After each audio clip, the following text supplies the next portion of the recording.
শুভ সকাল বন্ধুরা, আশা করছি তোমরা সবাই ভালো আছো, আমিও খুব ভালো আছি। তো চলো এইভাবে দিনটাকে স্টার্ট করি। তো এখন বাজছে 9:30, আমি যাচ্ছি মার্কেটে। আর মার্কেটে যাচ্ছি এই কারণে, বাড়িতে বেশ কিছু জিনিস নেই, তো সেগুলো আনবো। আর এর মধ্যে সকালবেলা ওর ম্যামও চলে এসছে, ও পড়তে বসে গেছে, কিন্তু এখনও টিফিন দেওয়া হয়নি। তো চলো চটপট মার্কেট থেকে এসে ওদেরকে টিফিন দিয়ে দেবো। তো চলো যাওয়া যাক। মার্কেটে যখন বেরিয়েছি তো আমি তো রাস্তা দেখে হাঁ হয়ে গেছি। তো সব জল নেমে গেছিলো, তো শুকনো রাস্তায় হাঁটতে বেশ ভালোই লাগছিল, কারণ কয়েকদিন ধরে এত জল জমেছিল যে মার্কেটে বেরোনো দায় হয়ে দাঁড়িয়েছিল। তো দেখো এখানে ইলিশ মাছও খুব সস্তায়, 700 টাকা থেকে আর 900 টাকা এরকমই ছিল। তো ওখান থেকেই কিছু মাছ নিয়ে নিলাম। আর এখানে দেখো বাতাবি লেবু থেকে আরম্ভ করে আনারস, আমগুলো কেমন হয়ে গেছে আস্তে আস্তে। তো এখান থেকে সমস্ত কিছু বাজার করে নিলাম। নিয়ে এইবারে এই যে ঠাকুমার দোকানে অনেক দিন আসা হয় না, তো ঠাকুমা আমাকে বলছিলেন যে তুমি আমাকে ভিডিওতে নিয়েছিলে, তো তুমি আর আসো না কেন আমার দোকানে। তো ওনার দোকানে কিছুক্ষণ দাঁড়িয়ে ওনার সাথে গল্প করলাম। তো চলো বাড়ি ফেরা যাক। তো বাড়িতে ফিরে টিফিনটা বানিয়ে নিলাম। এটা হচ্ছে পেটাই পরোটা আর একটু ঘুগনি বানিয়েছিলাম, তো ওকে খেতে দিয়ে দিলাম। তো খাওয়ার পরে ওকে নিয়ে একটু পড়াতে বসিয়েছিলাম, তো ঢং করে করে একটুখানি পড়লো। তো যাই হোক, পড়ানোর পরে আমার আরও অনেক কাজ ছিল। ওকে মানে বসিয়ে রেখেছিলাম, কারণ সামনে এক্সাম আছে, ওকে একটু না পড়ালে হচ্ছিল না। তো তারপরে উঠে গেছিলাম রান্না। একটা তরকারি প্রায় শেষ হয়ে গেছিলো, এটা ভেজিটেবল দিয়ে বানিয়েছিলাম, বড়ি দিয়ে, মার নিরামিষ তরকারি। আর তারপরে এটা আলাদা করে রেখে দিয়েছিলাম, কারণ ঠেকাঠেকি হয়ে যাবে, আমার রান্নাঘর ছোট। তো সেই কারণে চলে আসলাম আমার তরকারি বানাতে, আমার ছেলের আর আমার। তো এখানে দেখো কাতলা মাছের পেটি আর বেগুন আলু দিয়ে মাছের ঝোল বানাতে চলে এলাম। তো চলো কমপ্লিট করে নিই। বেগুনটা আগে ভেজে নিই।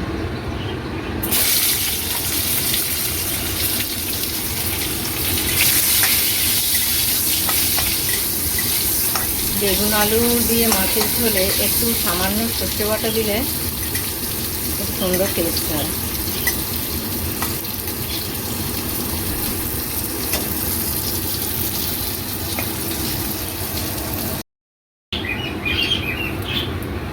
বেগুন ভেজে নিয়ে রেখে দিয়েছি। এই তরকারিটা খুব সিম্পল, অথচ খুব টেস্ট।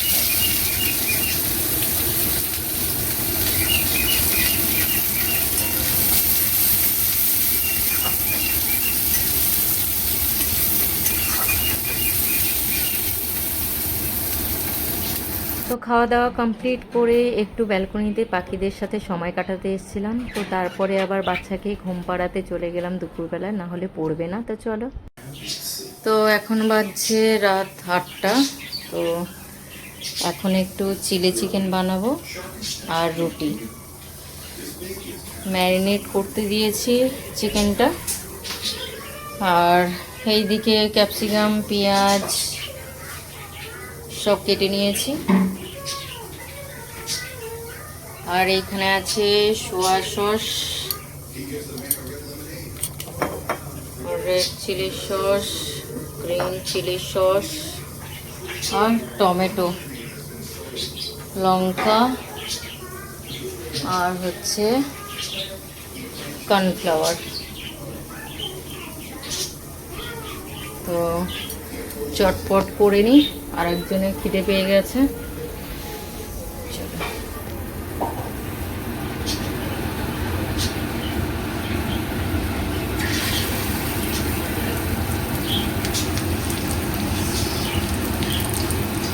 একবারেই হয়ে গেছে।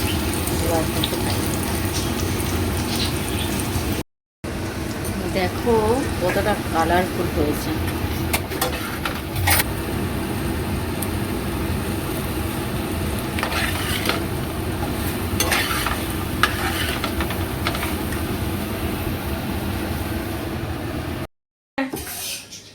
কি হয়েছে? কোনো খাবার নষ্ট করতে নেই বাবু। সব রুটি একই রকম। কেমন হয়েছে বল, কেমন হয়েছে বল, টেস্ট হয়েছে?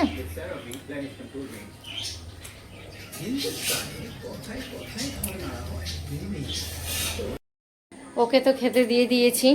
আর এই দেখো বিছানার অবস্থা, পড়াটরা যেমন তেমন চলে গেল, খেতে দিয়ে দিলাম ওকে। আর এই যে আমাদের মিষ্টি রানী, কি হলো, তোমারও খাওয়া হয়ে গেছে কি? দাদাকে আর তোমাকে খেতে দিয়ে দিলাম তো, খাওয়া হয়ে গেছে? হুম হুম, কি গো, কি গো, খাওয়া হয়ে গেছে তো? সবাইকে কি বলবে, কি বলবে? যে আমার খাওয়া হয়ে গেছে, রাত হয়ে গেছে, তোমরা সবাই ভালো থাকো,